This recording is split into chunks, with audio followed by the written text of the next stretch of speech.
Comedy with হ্যাঁ তুমি যখনই প্রয়োজন মনে করবে আমাকে জানাবে। অবশ্যই অবশ্যই।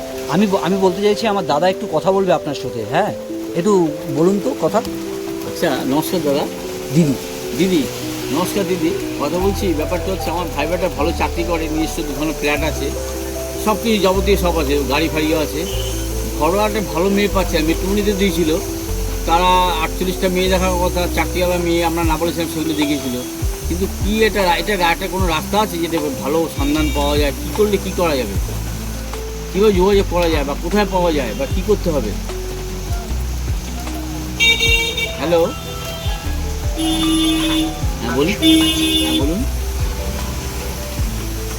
হ্যাঁ, আমি পুরোপুরি শুনে বলছি।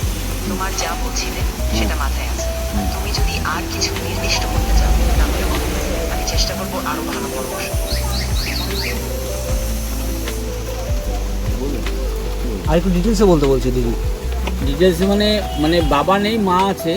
মা খুব ঠান্ডা, ছেলে খুব ভালো শিক্ষিত, 34 বয়স, মানে 34 বছর বয়স, 25 থেকে 30-এর মধ্যে, ঘরোয়া কোনো মেয়ে, শিক্ষিত হওয়া চাই, চাকরি না, চাকরি বাদে, ফ্যামিলিটা ভালো। দূরে কোথাও কীভাবে কী যোগাযোগ করলে কীভাবে সন্ধান পাওয়া যায়, বা কী করলে কী করতে হবে, মানে পাচ্ছি না, মানে না যোগাযোগ করছি না দিকে, এটা হচ্ছে তো ওইটা হচ্ছে না, মানে চাকরিওয়ালা আসছে। এই সাতটাকাছিতে একটা মেয়ে দেখা হলো, মেট্রোমনিতে বললো বাবা।